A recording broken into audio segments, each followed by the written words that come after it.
Have you ever wondered what really happens when thousands of passengers vanish into the endless blue, and the captain calmly tells everyone it was just a clerical error?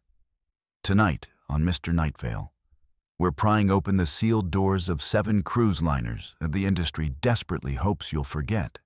Cases where CCTV feeds went dark at the exact moment a body disappeared, where badge scan logs rewrote themselves, and where families were handed official reports that contradicted every electronic breadcrumb on the ship. If you think the ocean is unforgiving, wait until you meet the corporations steering these floating cities. So brace yourself, keep your life vest close, and if you crave more slow burn, fact-based horror that blurs the line between oversight and outright cover-up, hit subscribe and ring the bell now. Because once we leave port, there's no turning back. And you'll want Mr. Nightveil guiding you through the darkness ahead. Let's move to our first story. And this one begins with a hot tub party where nobody noticed that death had slipped beneath the bubbles. May 3rd, 2019, 10:15 p.m. Port Miami's departure horn rolls across Biscayne Bay as Norwegian Epic eases away from the pier. Neon skyline shrinking in the humid darkness. Shipboard sensors note calm seas at 3 knots. Outside air 78 degrees Fahrenheit. Deck 12 spa temperature holding steady at 104 degrees Fahrenheit. Chlorine 3 parts per million. For the 4,100 passengers filing toward buffet lines, comedy clubs, and casino tables, the sailing feels like the start of an uncomplicated holiday. Hidden in those numbers, though, is the equation for a small-scale nightmare. Jennifer Walsh, 39, is among them. An elementary school teacher from Denver, she booked this 7-night Western Caribbean cruise as a post-divorce treat to herself. The first solo vacation she has taken since her twin daughters were born 13 years earlier. Friends describe her as attentive, patient, the sort of person who arranges every field trip permission slip in chronological order. The cruise, she promised herself, would be the opposite of her regimented life. Just warm water, sunsets, and the luxurious feeling of nobody needing anything from her. By 10:23 p.m., Jennifer is standing barefoot on the teak deck, plastic cup of virgin pina colada sweating in her hand. The forward hot tub, capacity 12, glows turquoise under recessed LEDs. It is already crowded, a pair of college seniors from Ohio discussing Instagram reels, a honeymoon couple from Houston photographing each other, and an older man in aviator sunglasses seated against the far stainless steel wall. A live calypso trio 3 decks below pumps soft percussion through ceiling speakers. Jennifer eases herself into the water opposite the man in the shades, offers a polite nod, receives none in return, assumes he is guarding his own space. A timer inside her schoolteacher brain starts ticking anyway. She is too accustomed to monitoring children not to notice stillness. 10:31 p.m. Shipboard RFID readers record the man's SeaPass card last pinging the bar kiosk 18 feet away. At 10:34 p.m., he re-enters the zone. Deck cameras log that movement, then nothing. From this point forward, every other bather will slide past him, creating low waves that lift and drop his shoulders, giving the motion that fools the eye. Jennifer spends 10 restful minutes letting the jets hammer her lower back, then climbs out to fetch fresh towels. She marks the man's posture again, head tilted slightly upward, sunglasses reflecting LED halos. Waterline just below his collarbones, arms floating, entirely plausible that the haze of a first-night margarita has half sedated him. Behind the scenes, environmental automation keeps humming. Circulation pump motor amperage normal. Turbidity sensor reading clean. Hydrophone microphone picks up average deck noise of 68 decibels. The only metric drifting is dissolved oxygen, zero point 0.2 parts per million, lower than baseline, perfectly explainable by a body's sudden metabolic halt, though no one is examining that panel tonight. 11:02 p.m. Jennifer returns, now chatting with Maria and Devin Carter, school counselor newlyweds from Phoenix. They notice nothing out of place. The calypso set ends. Overhead speakers switch to pre-recorded pop. A bartender walks past, stacking plastic cups. He taps the side of the tub with a laminated placard, closing at midnight. Tip of professional courtesy, then heads aft. The man in sunglasses doesn't flinch. Jennifer's inner clock fires again.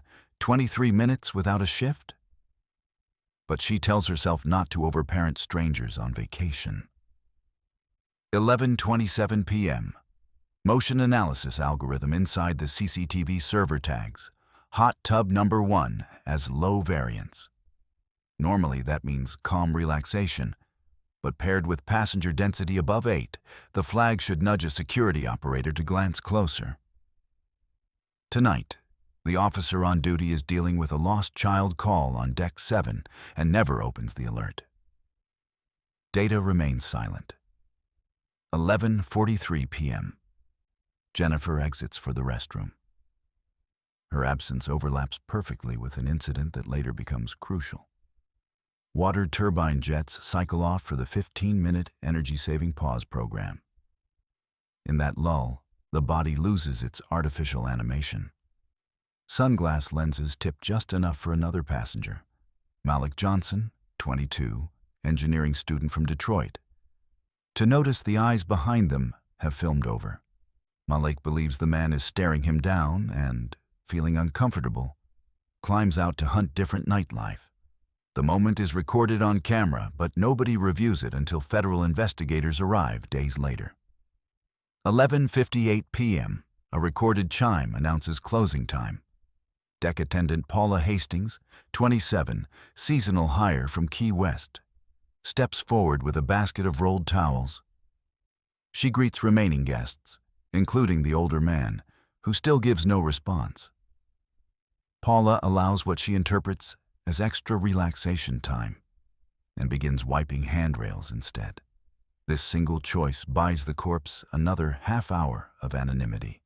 May 4th, 2019, 12:11 a.m. Water temperature has fallen to 102 degrees Fahrenheit. Jennifer is back, now wearing a linen wrap and nursing sparkling water. Only 3 bathers remain: herself, a bachelor party groomsman from Chicago, and the silent man in aviators. A background hum of laughter rises from Spice H20 nightclub aft. Jennifer notices the sunglasses again, the complete absence of blinking. Teacher instincts override vacation apathy. She begins to speak, to ask if he is okay, then recalls training from her district's first aid workshop.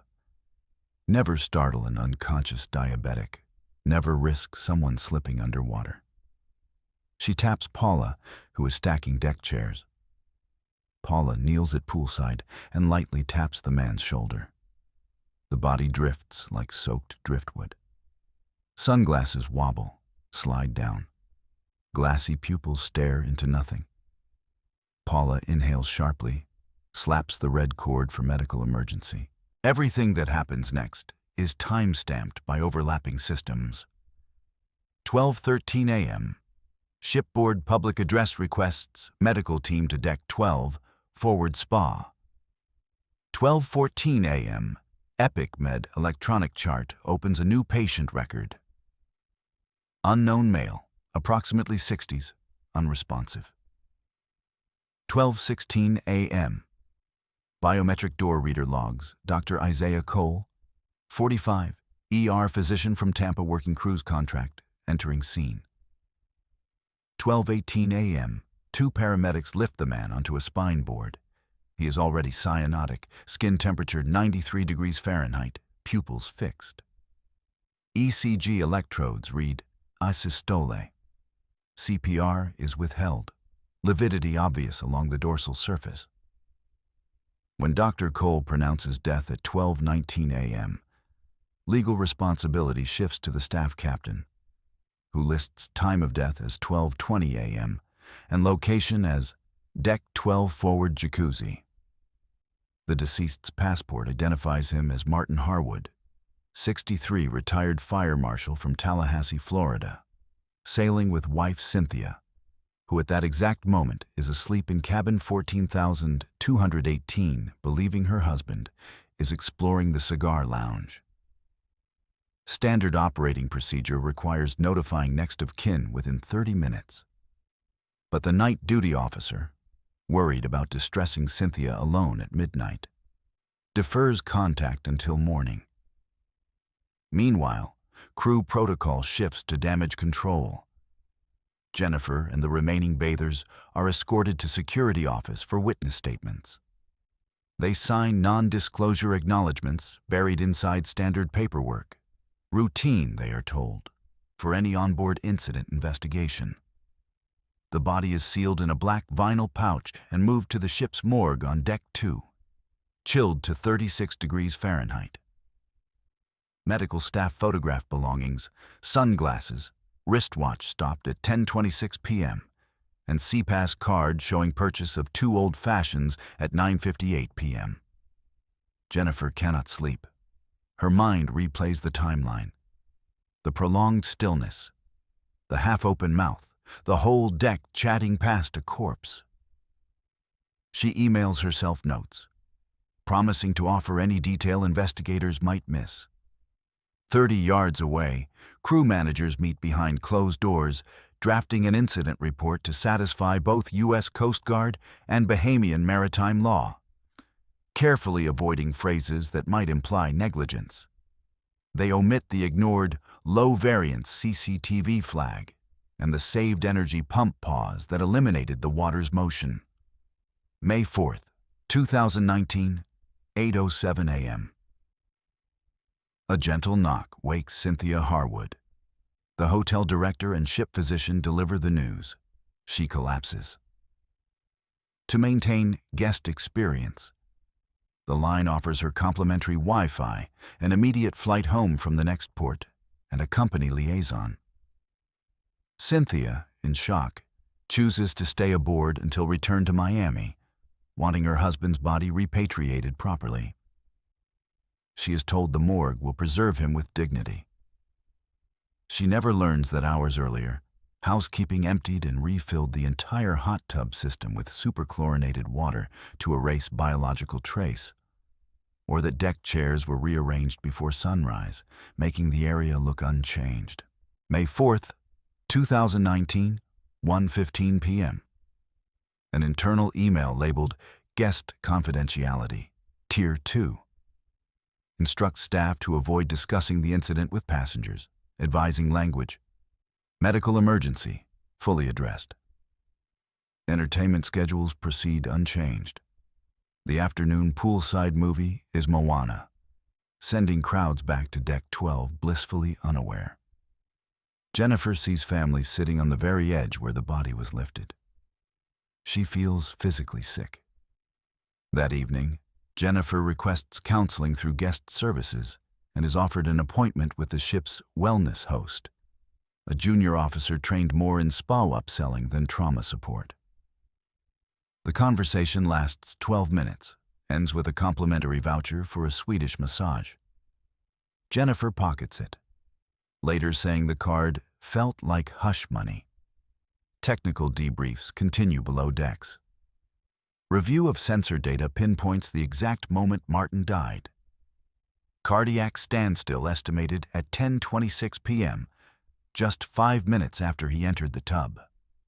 Ship's defibrillator remained in its wall case 138 feet away until after midnight. Had crew, camera staff, or even a fellow guest checked on him within first 4 minutes?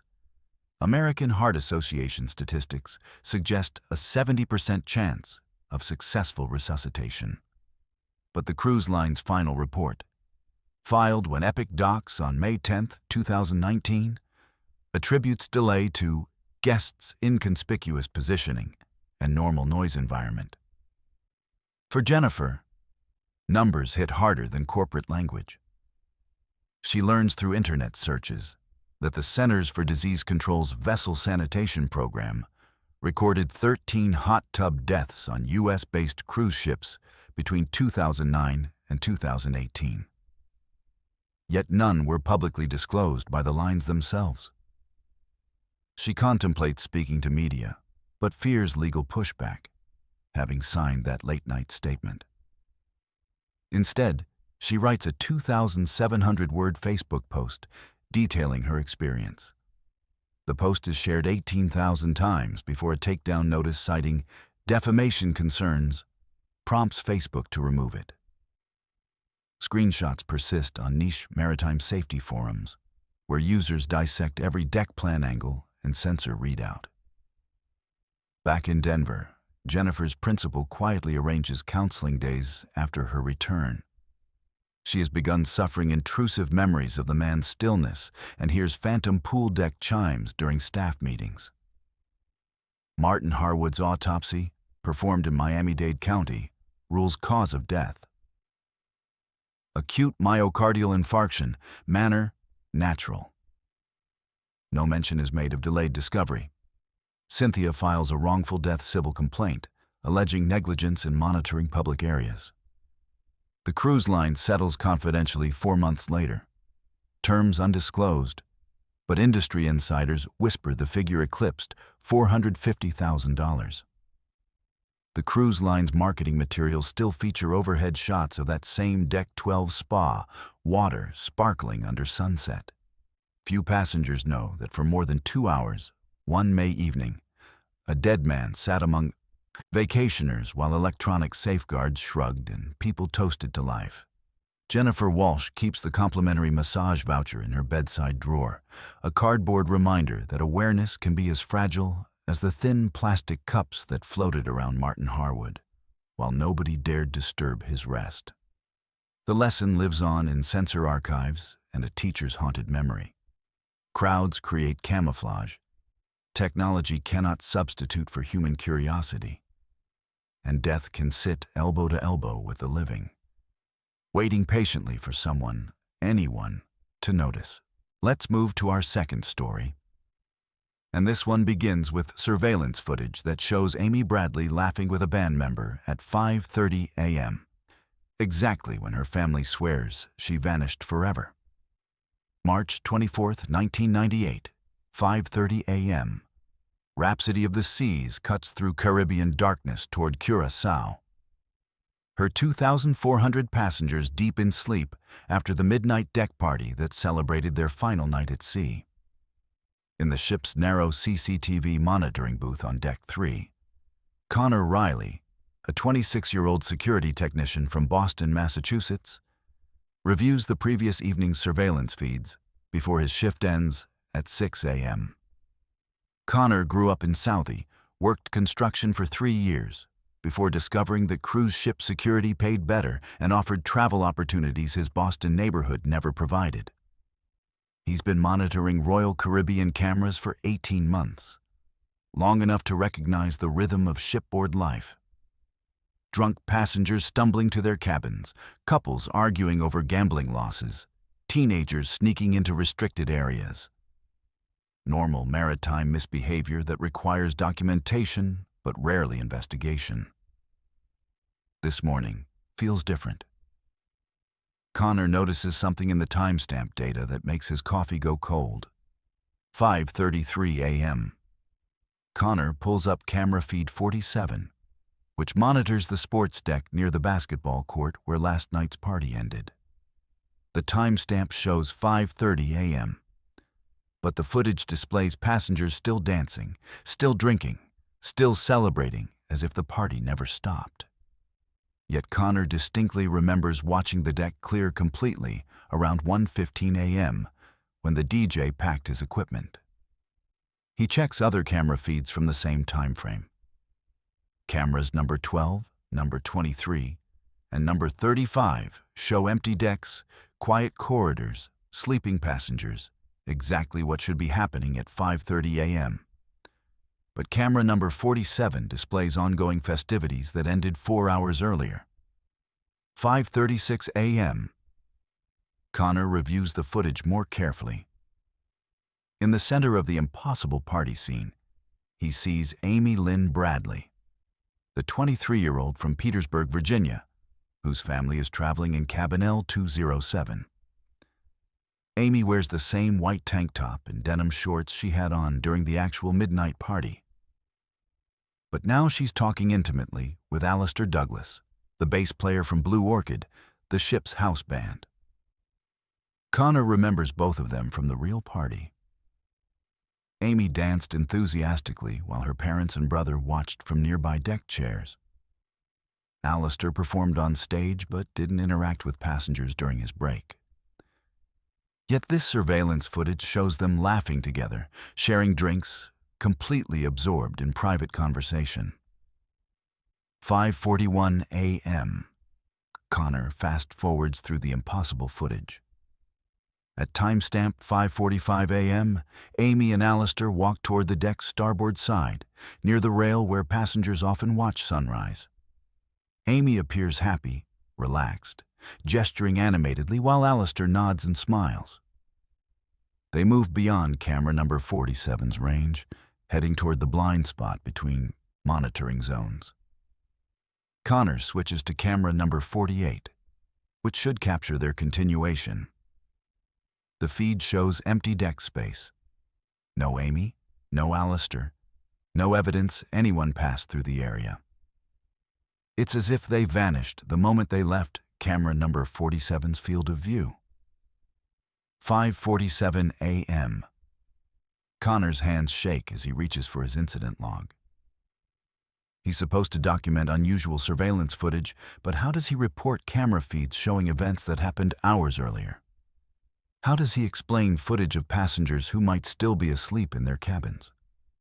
Before he can write anything, his replacement arrives.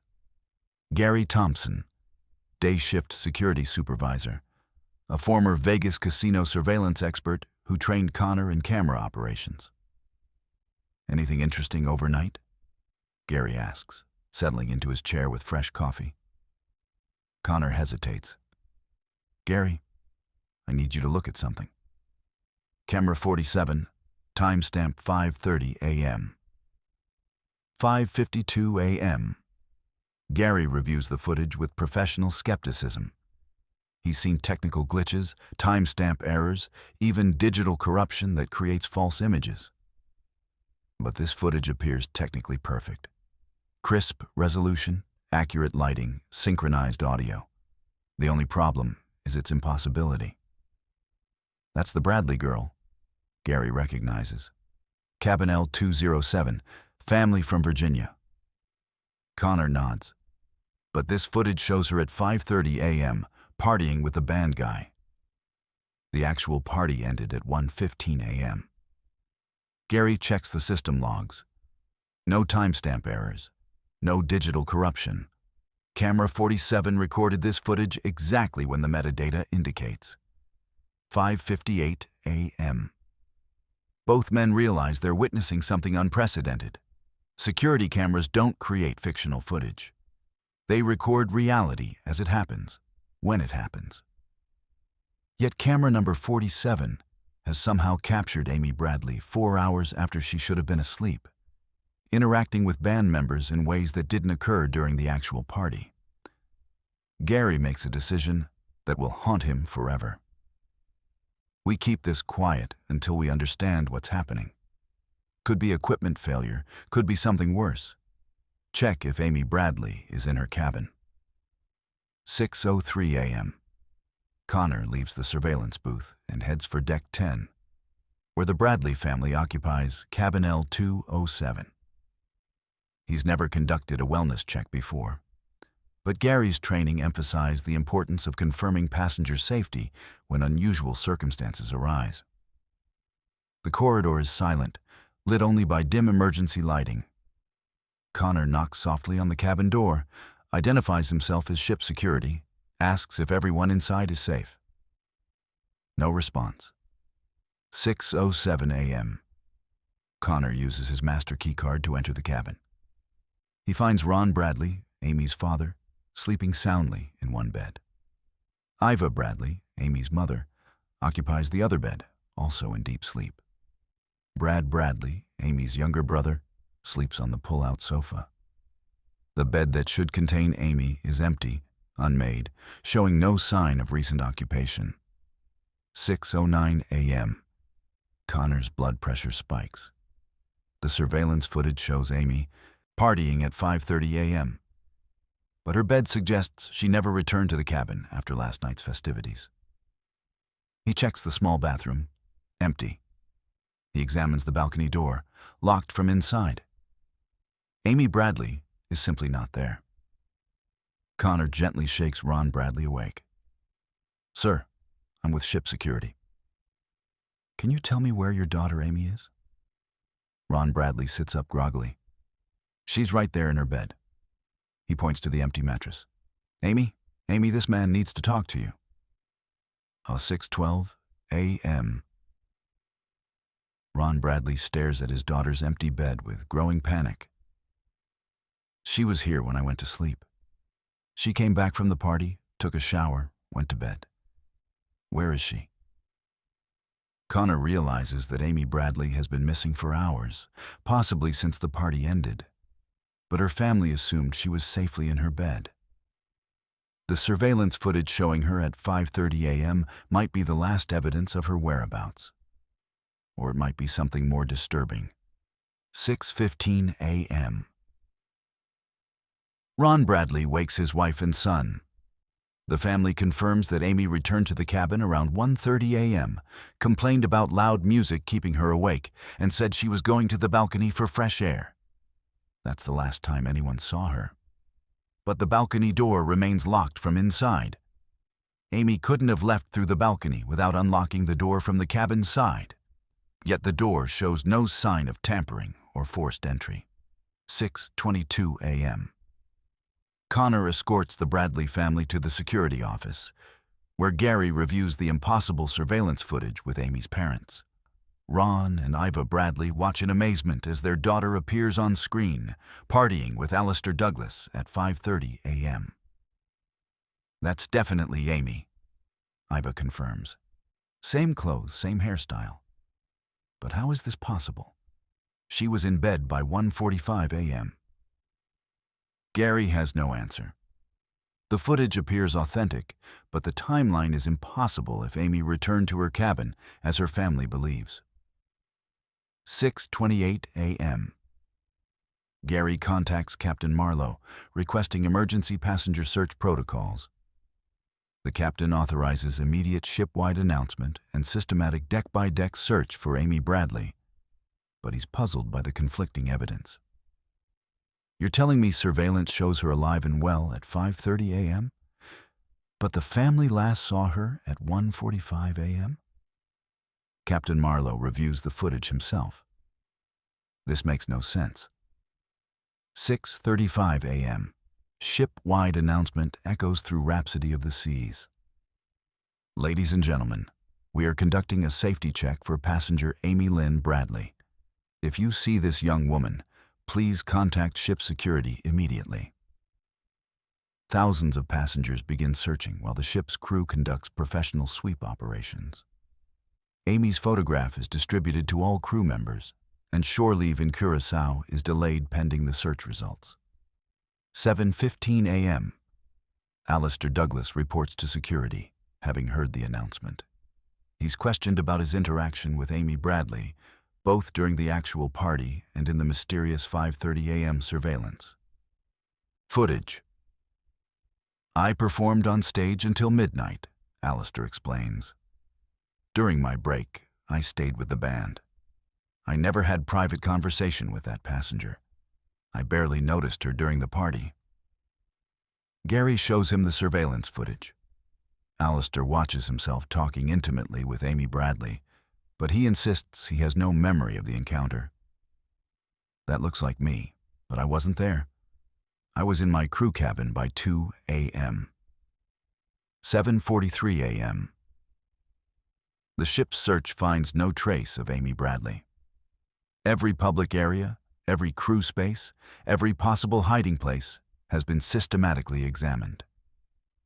Amy seems to have vanished completely, leaving only the impossible surveillance footage as evidence of her fate. Captain Marlowe contacts the Coast Guard and Curaçao authorities, reporting a missing passenger with unusual circumstances. The ship is cleared to dock, but Amy Bradley's disappearance becomes an international investigation. 8:30 a.m. As Rhapsody of the Seas approaches Curaçao, Connor reviews the surveillance footage one final time. He notices something that makes his blood freeze. At timestamp 5:44 a.m., just before Amy and Alistair walk toward the deck rail, Amy turns directly toward camera number 47 and waves goodbye. As if she knows someone is watching, as if she's saying farewell to the ship itself. The wave is deliberate, personal, heartbreaking. Amy Bradley appears to know she's about to disappear forever. March 25, 1998, 9 a.m. Royal Caribbean's technical team examines the surveillance equipment, searching for explanations of the impossible footage. They find no equipment malfunction, no timestamp errors, no digital manipulation. Camera number 47 recorded exactly what it claims to have recorded. Amy Bradley partying at 5:30 a.m. with band member Alistair Douglas. But security logs prove Alistair was in his crew cabin during that time frame, and Amy's family swears she returned to her room at 1:45 a.m. The footage depicts events that couldn't have happened. Yet, the recording is technically authentic. April 15, 1998. FBI investigation concludes that the surveillance footage is anomalous but unexplained. The recording becomes key evidence in Amy Bradley's missing person case, but investigators can't reconcile the footage with witness testimony and physical evidence. Alistair Douglas undergoes polygraph testing and is cleared of involvement in Amy's disappearance. He consistently maintains that he never had private interaction with Amy Bradley, despite video evidence showing otherwise. Connor Riley transfers to land-based security work, unable to continue watching surveillance monitors that might show impossible events. He keeps a copy of the 5:30 a.m. footage, but rarely watches it. Amy's goodbye wave haunts his dreams. Gary Thompson retires from cruise ship security, convinced that some disappearances transcend normal investigation. He believes Amy Bradley somehow existed in two time frames simultaneously, returning to her cabin at 1:45 a.m. while also partying until 5:45 a.m. before vanishing into whichever reality would accept her. March 24, 2023, 25 years later, Amy Bradley remains missing. The FBI still considers her case active, and the mysterious surveillance footage continues to puzzle investigators. Some theorize that Amy lived in parallel timelines before disappearing, while others believe the footage captured her final moments in a supernatural state between life and death. Rhapsody of the Seas continues sailing Caribbean routes, but camera number 47 was replaced during a 2001 retrofit. The new equipment has never recorded impossible events, leading some crew members to believe that certain cameras can glimpse beyond normal reality, capturing final moments that exist outside conventional time, preserving farewell waves from passengers who knew they were about to step into mystery forever. Connor Riley, now working casino security in Atlantic City, still wonders whether Amy Bradley is somewhere laughing with a bass player who doesn't remember meeting her, trapped in surveillance footage that plays Eternal Party while her family mourns her absence in our timeline. The wave goodbye haunts him most. Amy's acknowledgement that someone was watching as she crossed from possible to impossible, from missing to myth, from passenger to ghost in the machine. Let's move to our third story. And this one begins with a laundry worker who discovered a passenger's body had been moved from the medical freezer to the soda cooler, and nobody could explain why. August 15th, 2022, 3:42 a.m.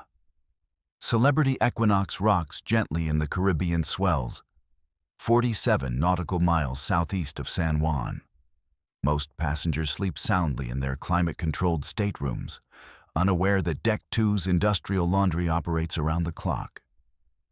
Rosa Martinez, 38, from El Paso, Texas, has worked these night shifts for 4 years. She's a single mother of twin daughters, Isabella and Sophia, age 12, who live with Rosa's mother during her 8-month contracts. This job pays 3 times what she earned at the Marriott laundry facility back home, enough to send money for the girls' school supplies and her mother's diabetes medication. Rosa knows every sound on Deck 2. The rhythmic thump of commercial washers, the hiss of industrial steam presses, the constant hum of ventilation fans pulling lint and moisture from the air. She also knows the medical bay is directly above her workspace, connected through the same service corridor she uses to transport fresh linens to patient rooms. In 4 years, she's never seen anything unusual during these early morning hours, until tonight. 3:47 a.m. Rosa pushes a cart of folded towels toward the service elevator, heading for the spa on Deck 11. The medical bay corridor is normally quiet at this hour, but tonight she hears voices. Urgent, hushed conversation from behind the heavy steel door marked "Authorized Personnel Only." She recognizes Dr. Margaret Hartley's voice, the ship's chief medical officer. But the other voice is unfamiliar, male, agitated. "There's no more room," the male voice says. "We've got that family with food poisoning coming in, and the morgue is full capacity." Dr. Hartley responds, "Protocol says we hold the body until Fort Lauderdale. The family chose to continue the cruise. I need space for the living, Doc. Can't we move him somewhere else?" Rosa slows her cart, pretending to organize towels while straining to listen. In her experience, conversations about morgue space usually mean someone has died. But the casual tone, like they're discussing cargo storage, makes her uncomfortable. Dr. Hartley sighs. "Fine. Use the beverage cooler in food service. It's 45 degrees. Should be adequate for 5 days." Rosa's stomach drops. She spent 10 years in food service before switching to laundry. She knows that 45 degrees Fahrenheit is nowhere near cold enough to preserve a human body. Proper mortuary refrigeration requires 32 to 38 degrees Fahrenheit. Whatever they're planning violates every health code she learned in her restaurant certification courses. 4:15 a.m. Rosa continues her rounds, but can't concentrate. She's seen enough of the medical bay's procedures to know Dr. Hartley is normally meticulous about protocol. Something has pushed the staff to make decisions that feel wrong. She decides to check the food service area on Deck 3, telling herself she's probably misunderstood the conversation. The main galley at this hour is staffed by prep cooks readying breakfast for 2,800 passengers.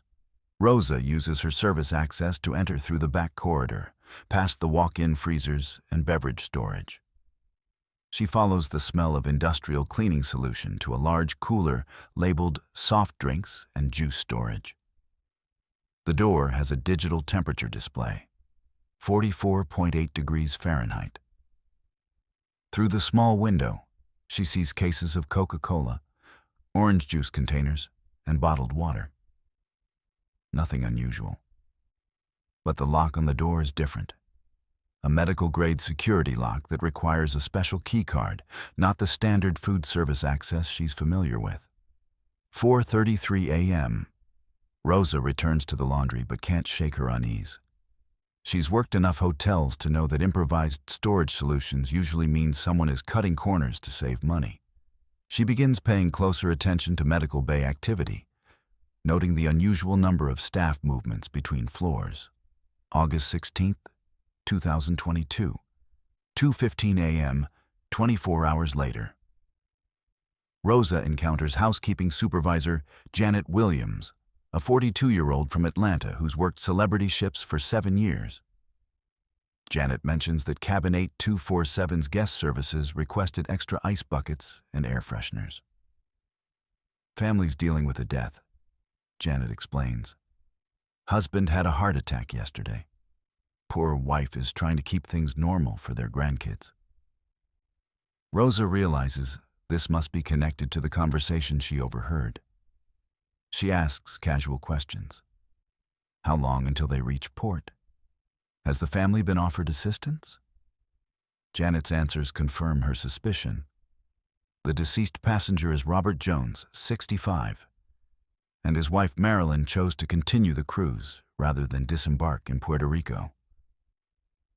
They've been married 43 years, Janet adds.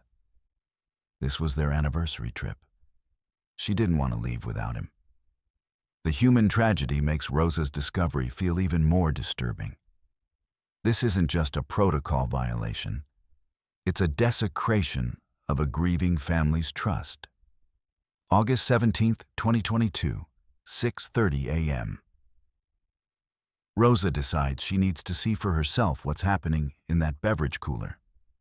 Using her laundry service access during shift change, when food service staff are focused on breakfast preparation, she approaches the modified cooler. The temperature display now reads 45.2 degrees Fahrenheit, dangerously warm for body preservation. Through the window, she sees the cases of beverages have been rearranged to create space in the center. A large black bag lies among the Sprite bottles and orange juice containers. Even through the insulated walls, Rosa can detect an odor that makes her gag.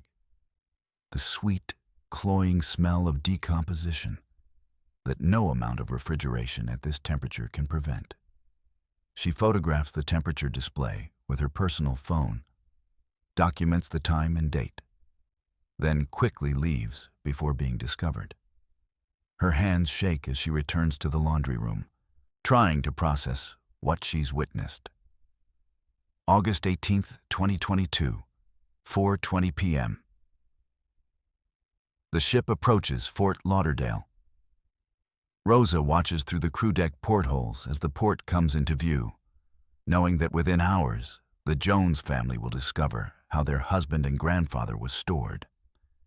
She considers reporting what she's seen, but fears losing her job, the income her daughters depend on. Instead, she documents everything in a detailed text message to her cousin Miguel, who works as a paralegal in El Paso. She doesn't send it yet, but having the information recorded makes her feel less complicit in the deception. 7:45 p.m. Celebrity Equinox docks at Port Everglades. Rosa watches funeral home personnel board the ship, wheeled gurney and professional equipment ready to transfer Robert Jones with dignity. She knows they expect to receive a properly preserved body from the ship's morgue, not decomposed remains pulled from a soda cooler. August 19, 2022, 8:30 a.m. Local news reports briefly mention a lawsuit filed against Celebrity Cruises by the Jones family. The details are vague. Improper handling of deceased passenger. But Rosa knows the full story. She finally sends that text message to Miguel, who advises her to document everything and consider contacting attorneys representing the family. Rosa struggles with the decision. Coming forward could expose the truth, but might also end her career and jeopardize her daughter's financial security. She's seen too many whistleblowers get quietly fired and blacklisted from future employment.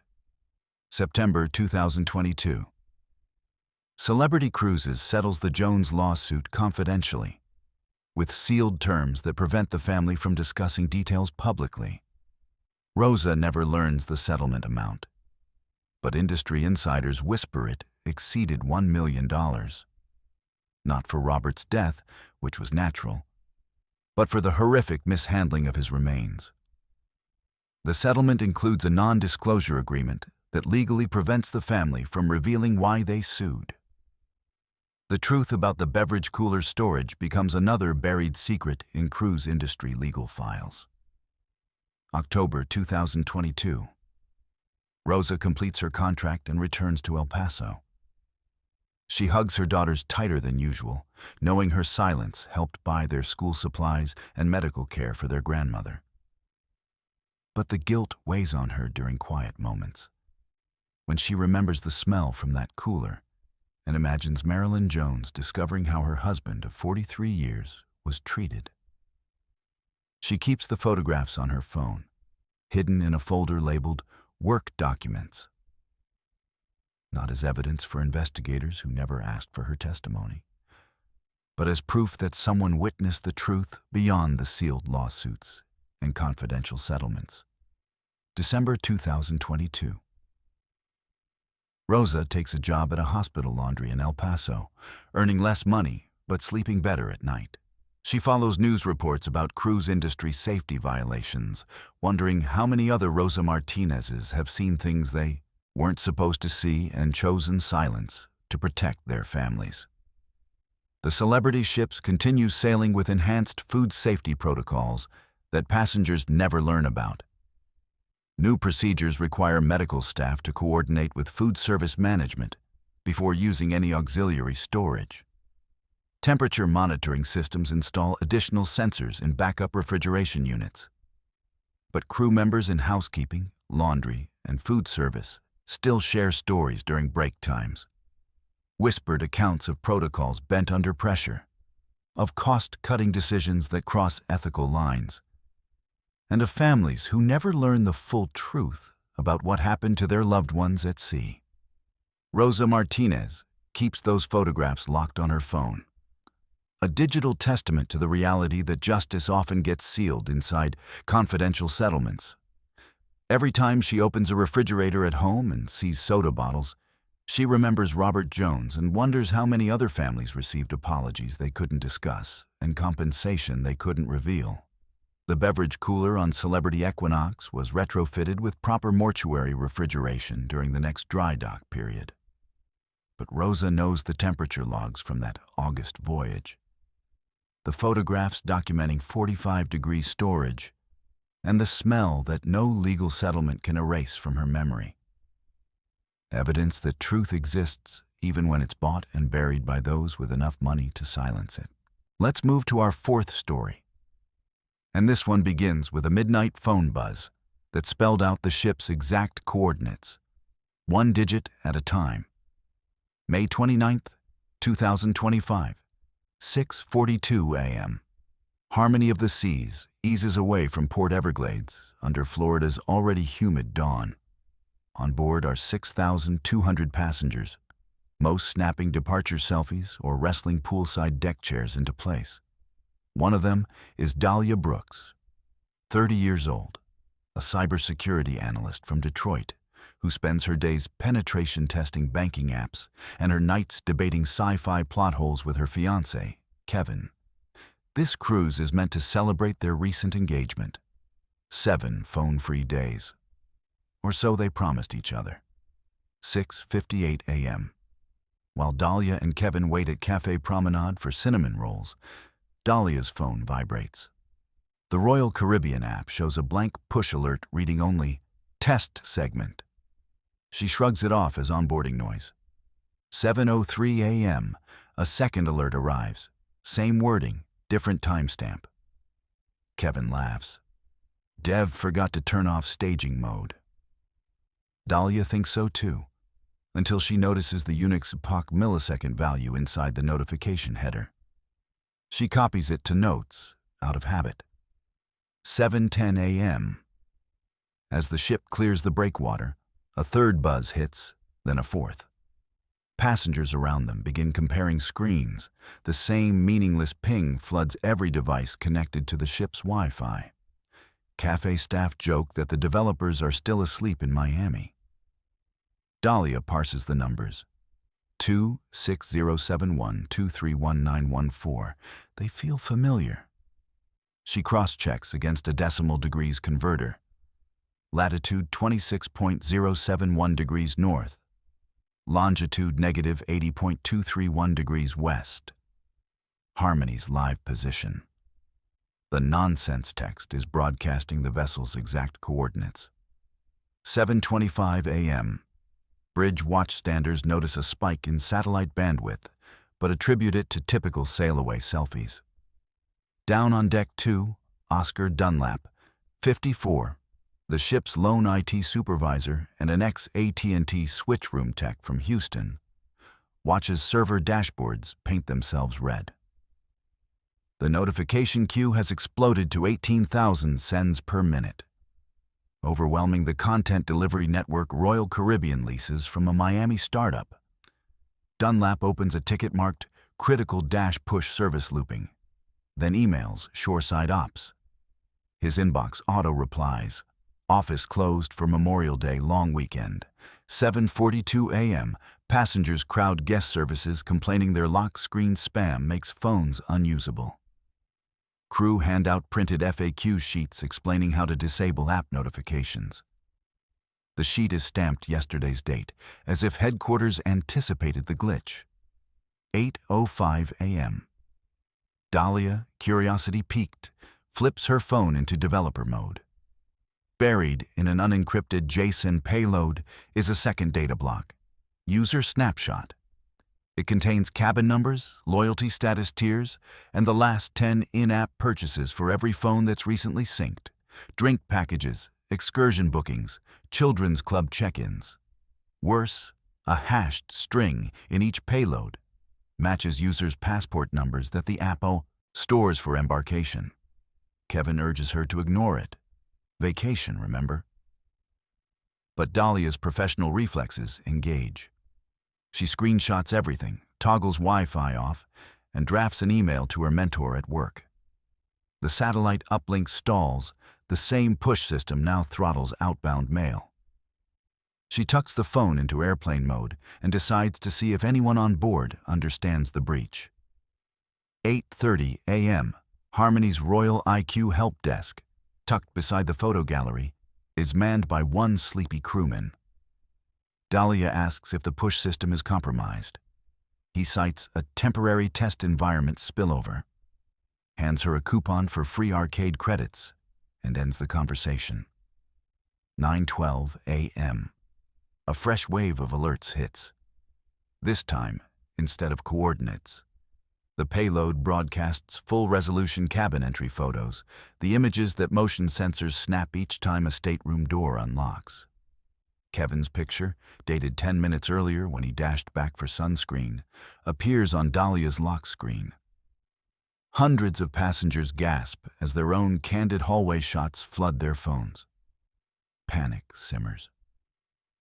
Some believe hackers are stalking cabins in real time. Others think it's a marketing stunt gone wrong. Pool bars get busier. Nervous laughter pairs with morning daiquiris. 9:30 a.m. Oscar Dunlap isolates the rogue process. Push queue worker RCPROD01, a container running on the ship's local cluster. Logs show it was rolled out at 2:14 a.m. by an automated script that normally waits for shoreside approval. Except the approval token came from an IP block registered to a Kansas City data center unaffiliated with Royal Caribbean. Dunlap kills the container. The alerts stop, but only for 12 seconds. A twin process spawns on RC-Prod-02. Dunlap realizes each kill command spawns another worker, like a digital hydra. With no direct line to corporate-level DevOps, he yanks the Ethernet uplinks from both nodes, severing the notification service entirely. Internal monitoring starts wailing about critical disconnect. But the phones finally go silent. 10:02 a.m. Guest Services announces intermittent app outages and offers printed daily schedules. Dahlia watches relief ripple across the promenade, yet she knows the real forensic work hasn't begun. Data has already escaped the firewall. 11:40 a.m. Lunchtime at the Windjammer Buffet. Portable hand-washing stations display rotating safety tips on 10-inch screens. Suddenly, the tips vanish, replaced by 3 words in red. Ask about the coordinates. Passengers scream. Someone yanks the power cord. The message had piggybacked on the same multicast packets the bridge uses to distribute digital signage. Dahlia corners Oscar Dunlap outside Studio B. "Your signage network is supposed to be segmented," she says. Oscar's eyes widen. He realizes she grasps the depth. Off-record, he admits the app vendor rushed a new personalization API meant to deliver location-based recommendations on board. The code went live fleet-wide last night without ship-side patch testing. Automation opened a tunnel that never should have existed. 12:10 p.m. Captain Mendez, passengers hear his name only once, makes a calm announcement. "We're experiencing technical challenges with our mobile services. All systems controlling the vessel remain secure." He asks guests to enjoy afternoon trivia, as if trivia could overwrite exposure of their passport numbers.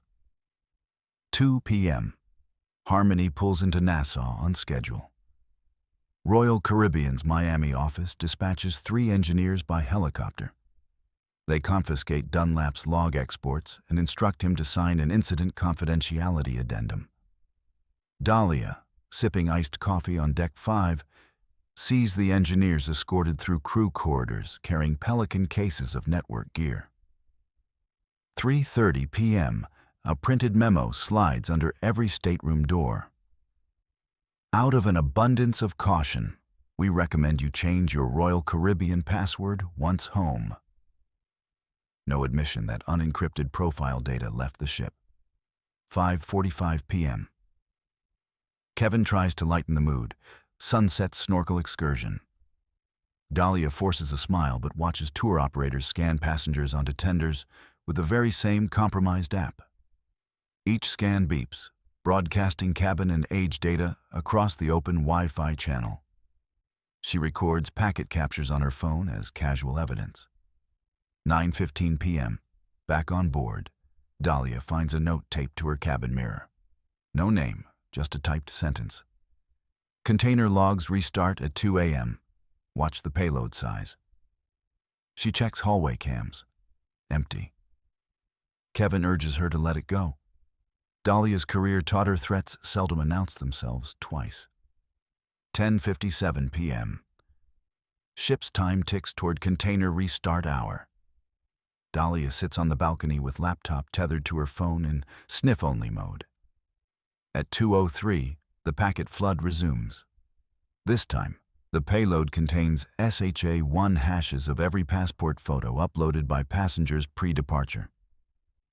The files are small, just enough to verify the entire cache sits somewhere offshore. She collates screenshots, IP traces, server names into an encrypted zip, emails it to her mentor via the slow satellite link. May 30th, 2025, 7 a.m. A second memo appears. "Mobile services fully restored. We thank you for your patience." Breakfast chatter sounds relieved. Trivia continues. The captain never revisits the topic. 11 June 2025.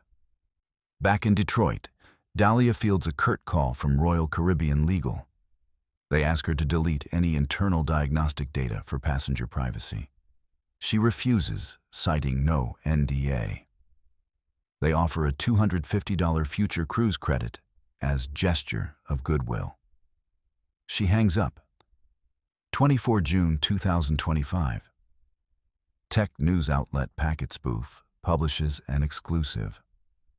Royal Caribbean breach exposed live passenger data for 11 hours. Sources say logs purged. The story references anonymous forensic material, Dahlia's ZIP, but lacks enough detail for attribution. Royal Caribbean issues a statement. At no time were critical systems at risk. July 2025. Class action. Chatter begins on privacy law forums. Attorneys seek plaintiffs. Royal Caribbean counters with arbitration clauses embedded in ticket contracts. Most passengers ignore the emails. Vacation photos have long since pushed test segment out of their memories. Dahlia, though, keeps the phone she vowed to mute. Its notification history contains 2,176 identical alerts, coordinates, cabin snapshots, hashed IDs, a breadcrumb trail of a moment when digital trust failed at sea. She stores the device in a fire safe beside her engagement ring paperwork. A reminder that sometimes the scariest thing on a cruise isn't sinking or storms, but the quiet siphon of personal lives through code nobody bothered to test. Harmony of the Seas sails the same itinerary today, boasting enhanced cyber resilience. Passengers again tap the app for show reservations and drink refills, never knowing their predecessors were warned to ask about the coordinates. And almost nobody did. Let's move to our fifth story. And this one begins with a teenage passenger who started aging backwards. And nobody noticed except the ship's clocks. September 12th, 2023, 2:14 a.m. Royal Caribbean's Wonder of the Seas crosses into the Bermuda Triangle, though no announcement mentions this geographic detail to passengers. Tyler Montgomery, 17, from suburban Dallas, Texas, lies wide awake in cabin 12,484, struggling with insomnia that's plagued him since boarding 4 days ago. His parents, Karen and Steve Montgomery, sleep soundly in the adjoining beds, exhausted from yesterday's snorkeling excursion in Barbados. Tyler chose this cruise reluctantly, a family vacation before his senior year of high school. He'd rather be home playing video games or hanging with friends. But his father insisted on family bonding time before Tyler heads to college. What Tyler doesn't realize is that he's about to experience something that will make college applications irrelevant. 2:27 a.m. Tyler checks his phone. 2:27 a.m. He rolls over, tries to sleep, checks again 3 minutes later. 2:26 a.m. He assumes his phone's clock glitched. He looks at the digital alarm clock on the nightstand. 2:25 a.m., then 2:24 a.m. Time is moving backward, but Tyler thinks he's hallucinating from sleep deprivation. 2:23 a.m. Tyler feels strange. His clothes seem looser. The acne on his forehead appears less inflamed when he touches it. His voice sounds slightly higher when he whispers to himself. He attributes these changes to dehydration and goes to the bathroom to splash water on his face. In the mirror, Tyler looks younger. Not dramatically, just subtly. The facial hair he's been proudly growing for 6 months appears thinner. His jawline seems less defined. His shoulders look narrower under his sleep shirt. But teenage boys often feel self-conscious about their appearance. So Tyler assumes it's psychological. 2:18 a.m. The ship's intercom crackles with an announcement from the bridge. Ladies and gentlemen, we're experiencing minor technical difficulties with our navigation systems. Please remain calm while our crew addresses the situation. Tyler's parents don't stir. They've learned to sleep through routine cruise announcements. Tyler checks his phone again. 2:15 a.m. The clock is definitely moving backward. He opens the weather app, checks news websites, tries to verify the time from external sources. Everything shows different times. His phone displays 2:14 a.m., the ship's TV channels show 2:12 a.m., and his smartwatch reads 2:11 a.m. 2:08 a.m., Tyler looks in the mirror again. His reflection shows a 16-year-old version of himself, the way he looked exactly 1 year ago. His braces, which were removed 8 months ago, gleam silver in his mouth. The small scar on his chin from a skateboarding accident last summer has vanished. His height appears reduced by 1 inch or 2. Panic sets in. Tyler shakes his parents awake. "Mom! Dad, something's wrong with me." But when they groggily turn toward him, they see nothing unusual. To their eyes, Tyler looks exactly as he always has. They tell him he's having a nightmare and go back to sleep. 2:03 a.m. Tyler runs into the corridor, hoping to find other passengers experiencing similar phenomena.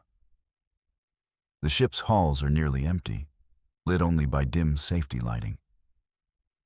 The few people he encounters, late-night casino patrons, insomniacs like himself, look at him normally, showing no surprise at his appearance. He finds a 24-hour cafe on Deck 5 and approaches the barista, Michelle, a young woman from Jamaica working her second cruise contract. "Do I look different to you?" Tyler asks desperately. "Like younger than I should." Michelle studies his face with professional customer service politeness. "You look like a regular teenager to me, sweetie. Can I get you some hot chocolate?" 1:57 a.m. Tyler realizes that everyone else perceives him as normal because, to them, he is normal. They're seeing him as he's supposed to look at whatever age he's becoming. Only he retains memory of being older. Only he experiences the terror of watching his own development reverse. He returns to his cabin and documents everything on his phone, taking selfies and voice recordings as evidence. In each photo, he appears progressively younger. His voice recordings capture the gradual elevation in pitch as his vocal cords revert to their earlier stage of development. 1:49 a.m. Tyler, now appearing approximately 15 years old, discovers he can no longer access certain areas of the ship. The casino won't admit him. The security guard insists he's obviously underage. The adult-only Sun Deck rejects his entry. Even some restaurants now view him as requiring parental supervision. His cruise key card still works for his cabin, but when he tries to charge items to the room, staff ask where his parents are. The ship's systems and personnel are unconsciously adjusting to his apparent age, creating new restrictions he didn't face days earlier. 1:38 a.m. Tyler attempts to wake his parents again, but they're sleeping deeper than before, unnaturally deep, as if the ship's temporal anomaly has sedated everyone except him. Their breathing is slow and rhythmic. They don't respond to shouts, shaking, or even the alarm clock blaring inches from their heads. He's alone with his reverse aging, trapped in a situation no one else can perceive or understand. The isolation is more terrifying than the physical changes. 1:24 a.m. Tyler, now appearing 14, struggles with clothes that no longer fit. His jeans slide down his narrowing hips. His shirt hangs loose on his shrinking frame. He has to use his father's belt, cinched to its tightest setting, to keep his pants up. Cognitive changes begin affecting him. Mathematical concepts he learned in advanced placement classes feel fuzzy and difficult. His smartphone seems more complex than before. He struggles to navigate apps he mastered years ago. His vocabulary feels limited when he tries to articulate his fears in voice recordings. 1 a.m. The ship's intercom announces, "We have resolved our navigation difficulties and are proceeding on course. Thank you for your patience." But Tyler knows this isn't about navigation. It's about time itself becoming unstable in this region of the ocean. He staggers to the ship's library, hoping to research temporal anomalies, but the books seem impossibly advanced. His 14-year-old comprehension can't process scientific concepts that were routine for his 17-year-old mind just hours earlier. 12:54 a.m. Tyler appears approximately 13 years old. His voice has cracked backward into prepubescent registers. The acne that plagued his teenage years has completely vanished, leaving smooth, childish skin. His facial features have softened into pre-adolescent roundness. Hotel security now actively questions his presence in adult areas. Staff members ask repeatedly where his guardians are, treating him as a lost child rather than a young adult guest. His attempts to explain the situation sound like childish fantasies because his vocabulary has regressed along with his physical development. 12:38 a.m. Tyler finds other passengers in the 24-hour arcade, but they're all actual children, 8 to 12 years old, traveling with families. They accept him into their group naturally, seeing him as a peer. Their conversation topics feel appropriate to Tyler's regressed mental state, even though part of his consciousness remembers being older. He tries to explain his situation to these children, but they interpret his story as an elaborate game or fantasy.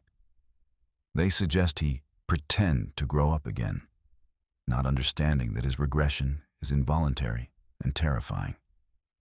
12:19 a.m. Tyler appears 12 years old. His parents' clothing, which he borrowed when his own became too large, hangs on him like adult costumes on a child. Ship staff now refuse to let him wander alone, insisting he must be supervised by the adults registered to his cabin. But his parents remain in supernatural sleep, unreachable despite his increasingly high-pitched pleas for help. The temporal anomaly that's aging him backward has locked the rest of his family in stasis, preventing any intervention. 12:02 a.m. Tyler, now 11, experiences his final cognitive shift. The terror and confusion that drove him to document his regression fade into childish acceptance. He stops taking selfies and voice recordings because the technology now seems too complicated and the situation too abstract for his young mind to fully comprehend. He curls up in the arcade's family area with other children, playing simple games and watching cartoons on the mounted screens. To the staff and other passengers, he appears to be exactly where he belongs. A normal child enjoying normal cruise activities. 11:47 p.m. Tyler appears 10 years old, then 9, then 8. His memories of being 17 dissolve like dreams upon waking. He forgets about college applications, driving lessons, and teenage relationships. His concerns narrow to immediate needs: hunger, comfort, entertainment, and the vague desire for his sleeping parents to wake up and take care of him. 11:23 p.m. Security finds an approximately 7-year-old child wandering Deck 5, wearing oversized adult clothing and unable to clearly explain where his parents are. The boy claims his name is Tyler Montgomery and gives a cabin number, but he seems confused about basic details like his age and hometown. Staff escort him to cabin 12,484, where they find 2 adults in deep sleep. The adults don't respond to attempts to wake them, so medical staff are called to examine the situation. The child waits patiently, playing with a smartphone he doesn't understand, pressing buttons randomly like a toddler exploring new technology. 11:11 p.m. Medical examination reveals the sleeping adults are healthy but in an unusually deep sleep state.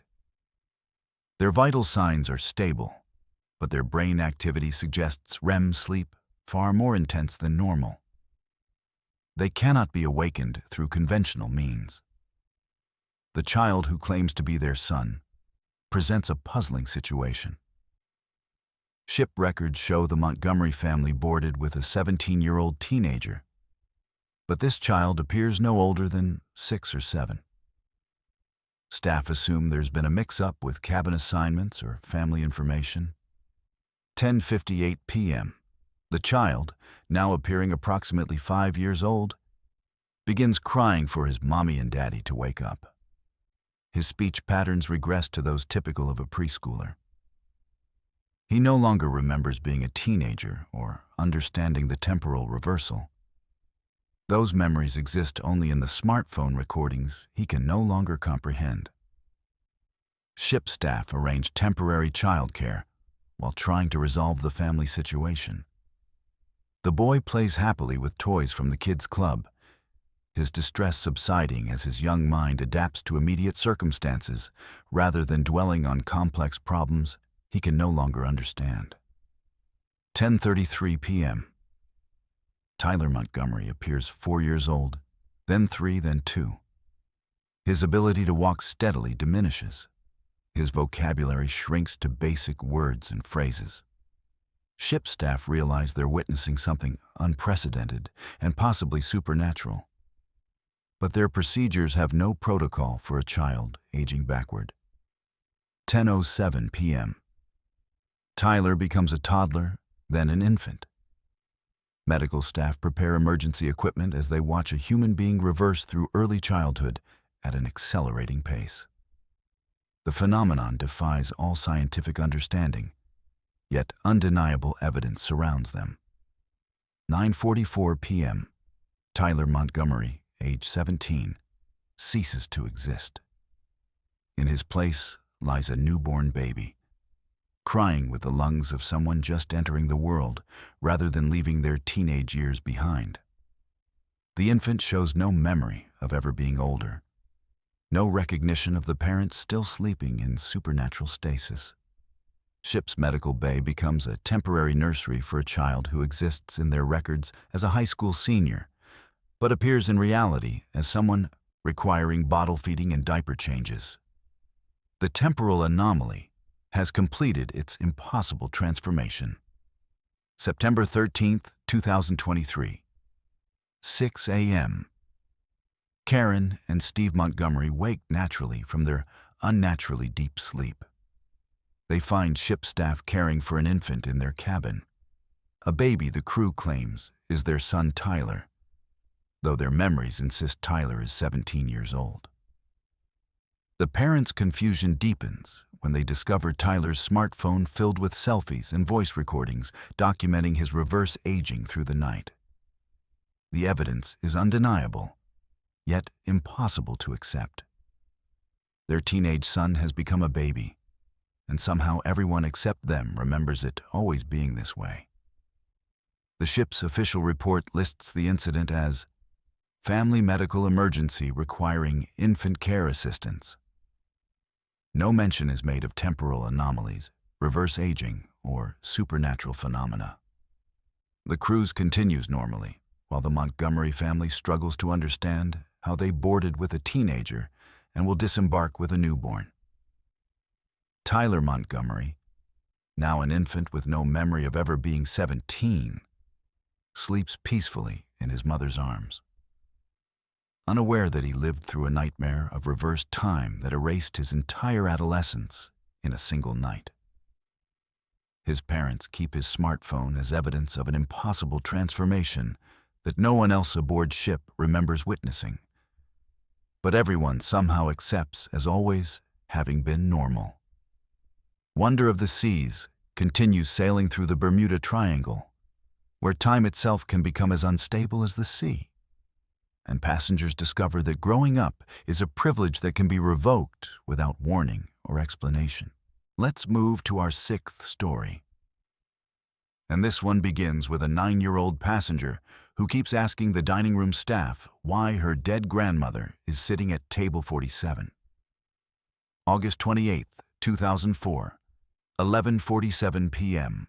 Celebrity Mercury anchors in Glacier Bay, Alaska, surrounded by towering ice walls that glow blue-white under the midnight sun. The ship's main dining room closed hours ago.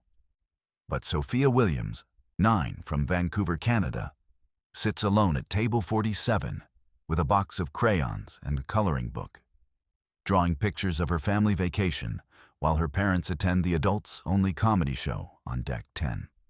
Sophia chose table 47 because her grandmother used to take her to restaurants with the same white tablecloths and fancy silverware. Eleanor Martinez died 6 months ago from pancreatic cancer, but Sophia still misses their Saturday lunch dates at the Fairmont Hotel. Tonight, sitting in the empty dining room with permission from the night cleaning crew, Sophia feels close to those memories. What Sophia doesn't expect is for Eleanor to walk through the dining room doors and sit down across from her. 11:52 p.m. Sophia looks up from her crayon box to see her grandmother wearing the same blue dress she was buried in. her silver hair styled exactly as Sophia remembers. Eleanor smiles warmly and asks, "What are you drawing, sweetheart?" Sophia answers naturally, "Our cruise ship. See, this is the big swimming pool and this is our room with the window." She holds up her drawing, proud of the purple ocean and yellow sun she's created. Eleanor nods approvingly. "That's beautiful, Sophia. Are you having fun on your vacation?" They chat for 20 minutes about whale watching, ice cream flavors, and whether polar bears live in Alaska. Normal grandmother-granddaughter conversation, except Eleanor Martinez has been dead for 6 months. 12:15 a.m., Diego Morales, the night shift dining room cleaner from Guatemala, enters to wipe down tables before tomorrow's breakfast setup. He sees Sophia talking animatedly to an empty chair across from her, gesturing with crayons and laughing at responses only she can hear. Diego approaches carefully. "Little girl, are you okay?" "Who are you talking to?" Sophia points to the chair. "My grandmother. She came to see my drawings." Diego sees nothing. The chair appears empty, though he notices it's pulled out slightly and the place setting looks disturbed, as if someone had been sitting there. 12:22 a.m. Diego gently explains that visiting hours are over and Sophia should return to her parents. But as he escorts her toward the elevator, Sophia keeps looking back and waving, "Bye, Grandma. See you tomorrow." The empty chair rocks slightly, as if someone just stood up from it. 12:28 a.m. Diego mentions the incident to Carmen Rodriguez, the night supervisor for guest services, when she passes through the dining room during her security rounds. Carmen, a mother of 3 from Puerto Rico, knows children often have imaginary friends, especially during stressful travel. But when Carmen checks table 47, she finds something strange. A half-finished crossword puzzle in Spanish, written in elderly handwriting that doesn't match Sophia's childish scrawls. The crossword is dated today, but no Spanish-speaking elderly passengers were assigned to table 47 during dinner service. August 29th, 7:30 a.m. Breakfast begins normally. Sophia enters the dining room with her parents, David and Lisa Williams, and immediately asks the hostess, "Can we sit at table 47? My grandmother is waiting there." The hostess, Maria Santos from the Philippines, looks at the empty table. "I don't see anyone there, sweetie." Sophia insists, "She's wearing her blue dress. She saved our seats." David and Lisa exchange concerned glances. Their daughter has been struggling with Eleanor's death, but they thought the cruise would provide healthy distraction from her grief. 7:42 a.m. The Williams family sits at table 47. Throughout breakfast, Sophia chats with the empty chair beside her, offering bites of pancake and giggling at unheard jokes. Her parents try redirecting her attention, but Sophia remains focused on her invisible companion. Other passengers notice the odd behavior. Frank and Betty Morrison from Seattle, seated at table 46, whisper about the strange little girl talking to herself. Their adult daughter Jennifer Morrison takes discreet photos, thinking Sophia's behavior is cute but concerning. 7:58 a.m. Roberto Vega, the morning waiter assigned to table 47, brings the Williams family their check. As he clears the dishes, he notices something impossible. 4 place settings have been used, not 3. The empty chair beside Sophia has a plate with food eaten, a coffee cup with lipstick marks, and a napkin folded in an elderly woman's precise style. Roberto counts again. Only 3 family members were seated, but 4 people clearly ate breakfast. 8:15 a.m. Lisa Williams asks Roberto about the 4th place setting. Roberto, confused, checks his order pad. He only served 3 meals, only charged for 3 people, only brought 3 sets of silverware to the table. Yet 4 place settings show evidence of use. Lisa assumes Roberto made an honest mistake and pays for 3 meals. But privately, she's disturbed by the physical evidence supporting Sophia's claims about her grandmother's presence. 8:33 a.m. Throughout the morning, other dining room staff notice anomalies around table 47. Carlos Mendez, the busboy, finds elderly ladies' reading glasses left on the table after the Williams family departed. Isabella Torres, the coffee service attendant, discovers a half-finished knitting project hidden under the table. A small pink sweater that matches Sophia's exact size. None of the staff remembers seeing an elderly woman at table 47.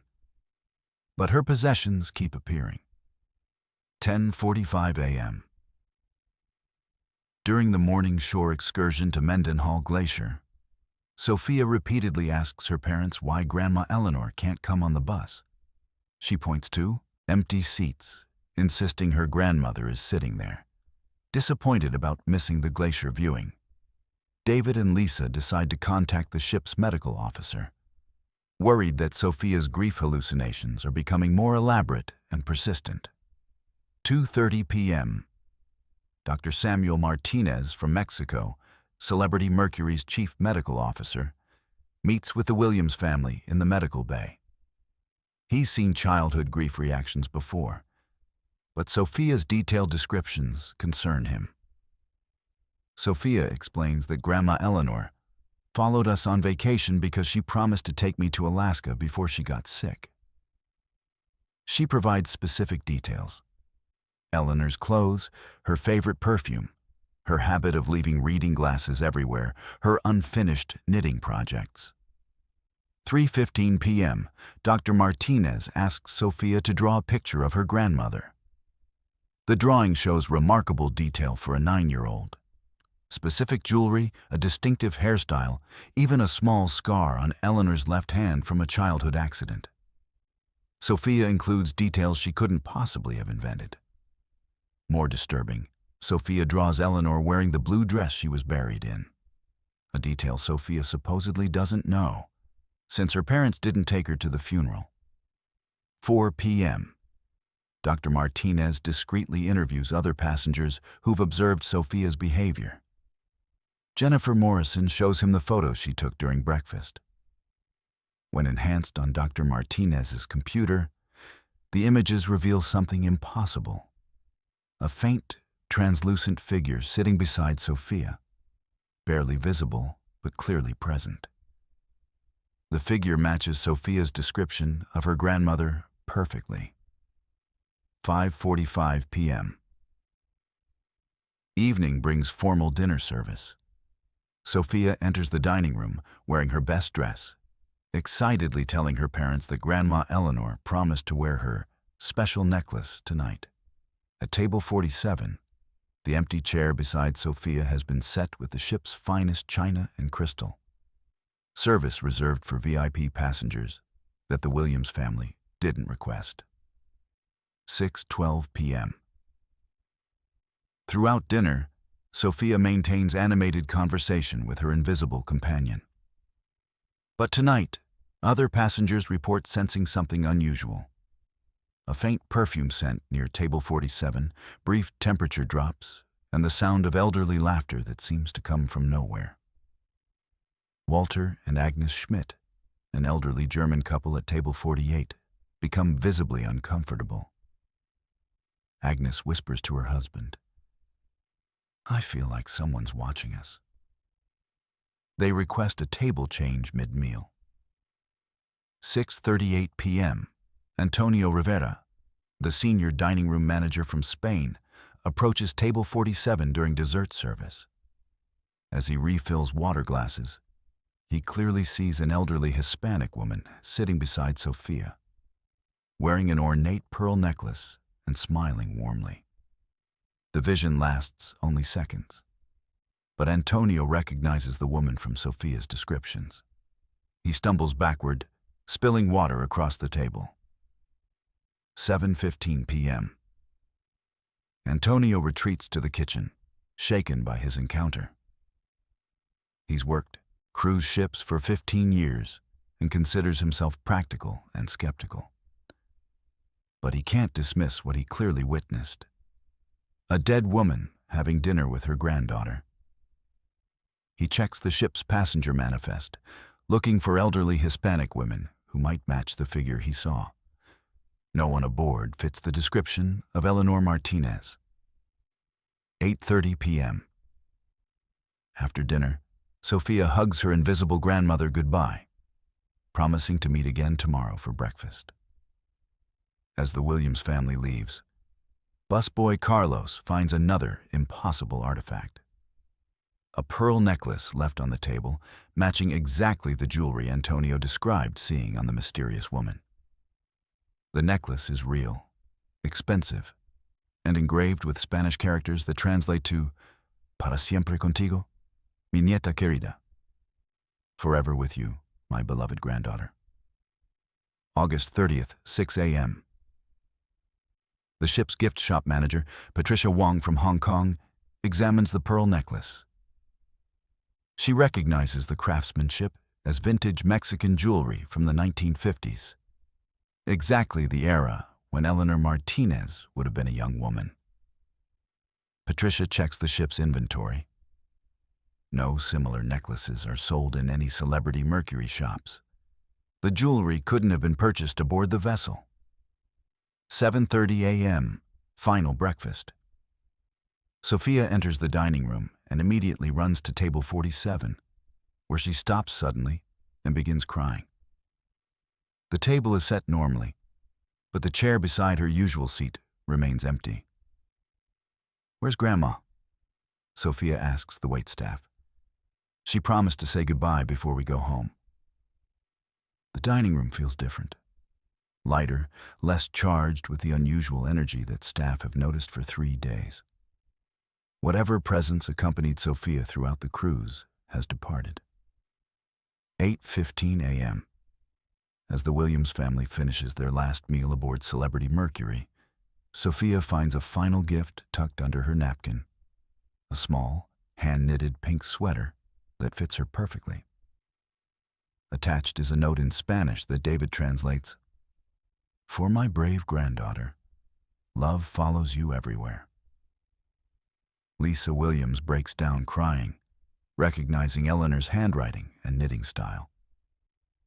The sweater is identical to ones Eleanor made for Sophia when she was alive. But this one is new, completed recently, during the 3 days when Sophia insisted her grandmother was present. 11 a.m. Celebrity Mercury docks in Vancouver. The Williams family disembarks with physical evidence of Eleanor's supernatural presence: reading glasses, a pearl necklace, and a hand-knitted sweater that couldn't exist but does. Dr. Martinez files a detailed report of the incident, but Celebrity's medical department classifies it as child grief therapy successful, family bonding improved. No mention is made of the physical artifacts or staff witness testimony. The dining room staff keep the mysterious items as proof of their shared experience, but they never discuss the incident with passengers or management. They understand some things are too delicate for official recognition, too precious for corporate documentation. September 15th, 2004. Sophia Williams starts 4th grade in Vancouver, wearing the pink sweater her grandmother knitted during their cruise together. Her teacher notices that Sophia no longer seems sad when discussing Eleanor, as if she's found peace with her grandmother's death. Sophia keeps the pearl necklace in a special box and occasionally tells friends about her Alaska cruise, where Grandma Eleanor came along to make sure she was safe. Adults dismiss this as childhood imagination, but Sophia knows the difference between make-believe and memory. Celebrity Mercury continues sailing Alaskan waters, but Table 47 in the main dining room holds special significance for longtime staff members. They've learned to recognize when grief creates bridges between worlds, allowing love to transcend death in ways that comfort the living while honoring the departed. Sophia Williams never cruises again, but she doesn't need to. Her grandmother kept her promise to take her to Alaska, proving that some family bonds are stronger than death, and that ships carrying dreams and memories sometimes welcome passengers who exist beyond the manifest, traveling between worlds to ensure their loved ones are never truly alone. Let's move to our 7th story. And this one begins with a buffet supervisor who heard glass explode overhead, then watched the captain steer blind while pretending nothing was wrong. June 8th, 2018, 11:18 p.m. Port Miami thrums with weekend energy as Carnival Valor backs away from Terminal D. Dockside spotlights turn the water silver. A DJ on Lido deck leads 3,900 passengers through the Cupid Shuffle. Up on Deck 9, amid the smell of late-night pizza and industrial sanitizer, Evelyn Harper wipes sweat from her brow and checks her watch. 11:18.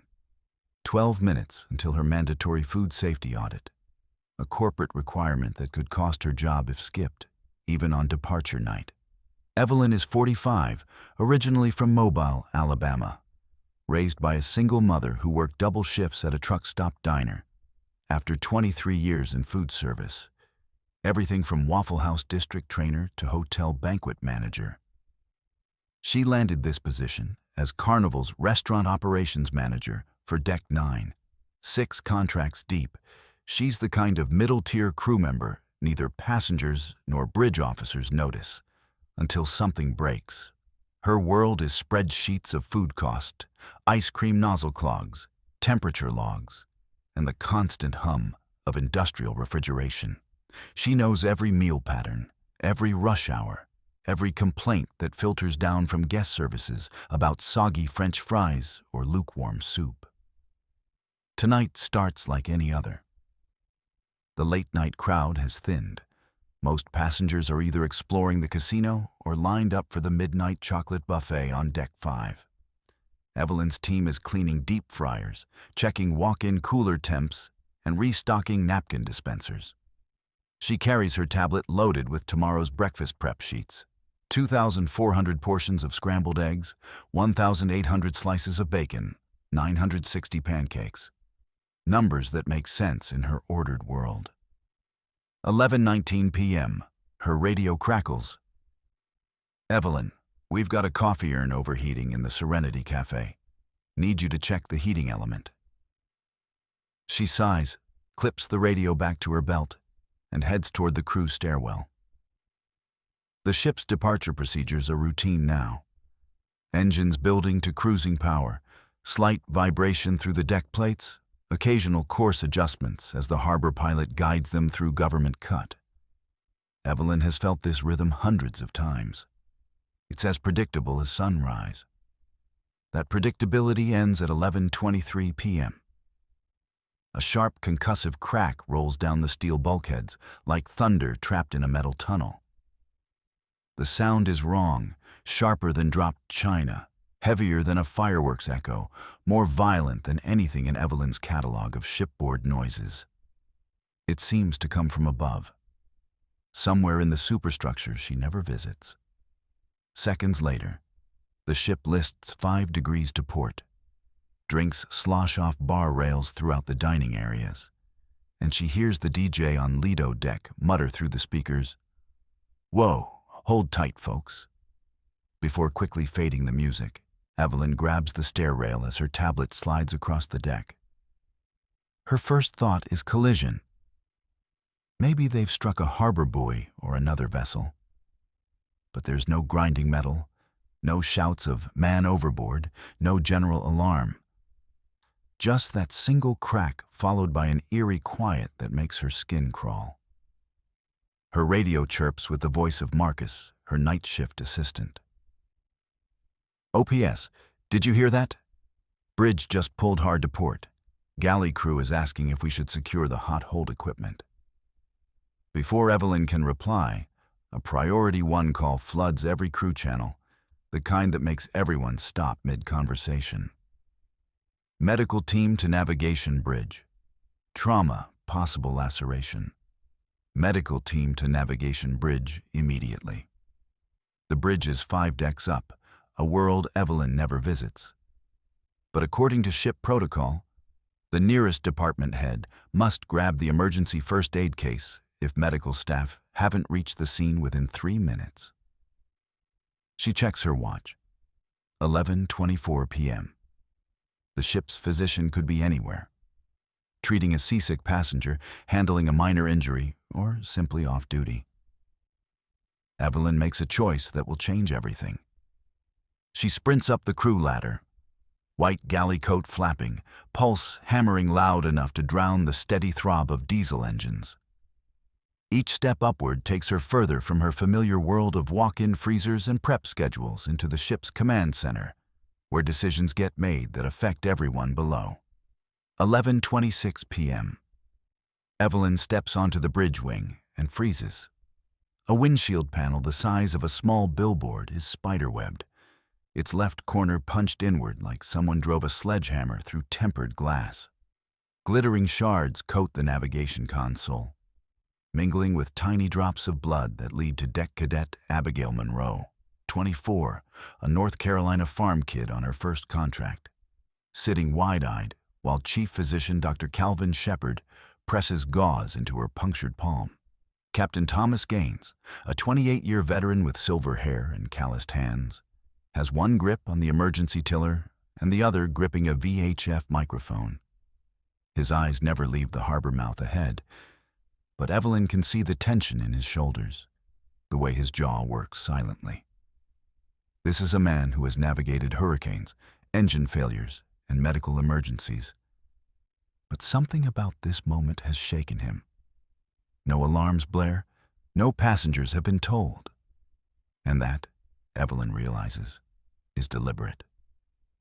Cruise lines train bridge teams to contain panic more fiercely than fire, because 3,900 scared passengers can create more danger than most mechanical failures. Dr. Shepard looks up as Evelyn approaches. "You have the emergency kit?" She nods, hands over the red medical bag, then notices a jagged metal fragment near her shoe. It's smaller than a penny, but clearly man-made, copper-colored with what looks like lead backing. She says nothing. She's a food service chief, not a forensics technician. But something about that fragment makes her stomach twist. "Do you need anything else?" she asks. Staff Captain Rodriguez answers without looking up from his radio console. Silence. The word hangs in the air like a threat. Evelyn backs toward the door, realizes her heart is racing harder now than during hurricane drills, and heads for the service elevator. But as she descends, her mind replays what she saw. The precise hole in the glass, the copper fragment, the way everyone on the bridge moved with practiced efficiency to contain information rather than just treat injury. 11:31 p.m., back on Deck 9, Evelyn finds her team clustered around the prep stations, talking in hushed tones. The ship has steadied, but everyone felt that hard port turn. Marcus approaches her. "What happened up there?" "Broken glass," she says, which isn't exactly a lie. "Bridge is handling it." But she can't stop thinking about that fragment. Growing up in Alabama, her uncle taught her to hunt deer with a .306. She knows what bullet fragments look like. 11:45 p.m. Captain Gaines's voice echoes through the ship's PA system. "Ladies and gentlemen, this is your captain. We've completed a routine technical adjustment and are now on course for our beautiful Key West destination. Thank you for your patience, and please continue enjoying your evening." The announcement is smooth, practiced, designed to calm without revealing anything. Passengers cheer from the Lido deck. Cocktail service resumes in the piano bar. But down in the crew areas, Evelyn notices something that passengers don't see. Security officers moving through service corridors with evidence bags, photographing that metal fragment she spotted, sealing it with labels she can't quite read from her position. She follows at a distance, watches them tag the bag, and her blood goes cold when she glimpses the handwritten label. Broken glass, windshield debris. Somebody has already decided what story corporate will tell. Midnight. Medical bay admits Deck Cadet Monroe for observation. 8 sutures, possible nerve damage, mild shock. Evelyn visits during her break, ostensibly to check on the injured crew member, but really to understand what happened. Abigail, her hand wrapped in surgical bandages, looks younger than her 24 years. Will passengers find out? Abigail asks quietly. Evelyn replies honestly, not if they can help it. But what if it happens again? The question haunts Evelyn because she doesn't have an answer. What if it does happen again? What if that wasn't broken glass, but something worse? What if the next time, the shooter aims lower, at the crowded decks instead of the bridge? 12:15 m. Coast Guard cutter Gannet appears on the starboard horizon, running lights cutting through the darkness. They shadow Valor through government cut, while radio traffic flows between agencies. Evelyn overhears part of a conversation between the staff captain and harbor control. Shoreside jurisdiction, continue to Key West, no passengers, were harmed. The Coast Guard gives clearance to proceed. Refunds for a major delay would exceed $600,000, and corporate has already made the calculation. Whatever happened wasn't worth stopping the ship. Evelyn returns to the main galley where her night crew is trying to restore normal operations. The hard port turn knocked Friars out of alignment. She rescues line cook Tommy Rodriguez from a spattering of 370-degree oil that could have caused serious burns. She wipes the lingering smell of blood from her nose, adjusts food warming temperatures, and tries to regain the rhythm of ordinary shipboard life. But each clang of pots and pans reminds her of that initial crack. Each radio call makes her jump, and when she finally sits down to complete her mandatory temperature logs, her hands shake too much to write clearly. 1:30 a.m. Security completes their sweep of the bridge. Evelyn watches through the galley's porthole as they remove the last evidence bags. Whatever investigation will follow has been carefully staged, documented, and packaged for attorneys rather than truth seekers. She wonders what happened to the real bullet fragment, if that's what it was, and whether anyone will ever tell the full story. 2:45 a.m. Evelyn's shift ends, but she can't sleep. She lies in her narrow crew bunk, listening to the ship's engines, feeling every vibration through the hull. For the first time in 6 contracts, she questions whether cruise ships are really safe. Not from storms or mechanical failure, those risks she understands, but from something darker, something that aims deliberately at the people trying to bring passengers home safely. June 9th, 2018, 7:35 a.m. Carnival issues a daily program sheet explaining the late arrival as harbor traffic congestion. Evelyn reads it while distributing breakfast prep assignments. She thinks of the bullet fragment, the mislabeled evidence bag, the practiced efficiency with which everyone moved to control information rather than seek answers. When passengers ask why the midnight buffet closed early, she smiles and cites crew drill. When her assistant Marcus asks if she's okay, she deflects with discussions of food inventory. But privately, she begins documenting everything she remembers: the timeline, the sounds, the fragment, the labels. In a notebook she keeps locked in her cabin safe. 8:20 a.m., FBI agents board in Key West. They spend 4 hours on the bridge, interview the injured cadet, examine glass samples, and depart with the ship's voice recorder backup. Nobody interviews Evelyn. The person who actually heard, saw, and felt the aftermath from a non-officer perspective. She realizes then that stories vanish when they only get told in command rooms. The people who serve food, clean rooms, and maintain engines, the ones who keep ships running, become invisible when investigators arrive.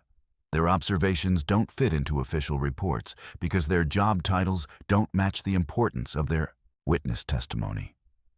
June 16, 2018. Valor returns to Miami under heightened Coast Guard escort. New security protocols require all ships to run exterior thermal cameras during the first mile of departure. Additional spotters monitor warehouse rooftops. Passenger boarding involves discrete metal detector wands that weren't there before. Evelyn requests transfer to a different ship, but is told her experience makes her valuable for continuity. She stays, but begins carrying a small digital camera during her shifts. Not for evidence, but because she's learned that official investigations don't always include everyone who matters. July 2018. Carnival's internal review concludes with improved glass specifications and updated emergency procedures. The incident is classified as isolated technical failure with external factors. Evelyn receives commendation for exemplary response under pressure and a $200 bonus. She deposits the money, but keeps the letter, knowing it's designed to buy silence rather than reward performance. September 2018, a second cruise vessel, Royal Caribbean's Majesty of the Seas, reports similar damage while departing Port Everglades. No major media coverage, no passenger notifications, but crew members whisper in break rooms and online forums, sharing details that never make official reports. Evelyn begins connecting with food service managers on other ships, comparing notes about security changes, protocol updates, and suspicious incidents that get filed as equipment malfunctions. A pattern emerges, one that suggests the Valor's shooting wasn't isolated. October 2018. During a crew meeting, management announces updated guest communication guidelines for any future technical incidents. The language is careful, legal, designed to ensure consistency across all properties. Evelyn understands it's really about controlling narrative rather than improving safety. She continues documenting, not for authorities who ignored her perspective, but for herself. Because somebody needs to remember what really happened from the viewpoint of those who serve food, clean cabins, and keep engines running while bridges make decisions about silence. January 2019. Evelyn completes her 6th contract, but doesn't sign for a 7th. She returns to Alabama, takes a job managing a hotel restaurant, and files her notebook in a safety deposit box, along with a letter explaining everything. She doesn't expect it will ever matter, but she needs to know the truth exists somewhere outside corporate control. The cruise industry continues operating with enhanced security measures that passengers never see. Glass manufacturers report increased orders for ballistic-resistant panels. Harbor patrols expand surveillance of warehouse districts near departure terminals. But in crew quarters throughout the fleet, workers like Evelyn Harper share stories that don't appear in safety reports or passenger newsletters.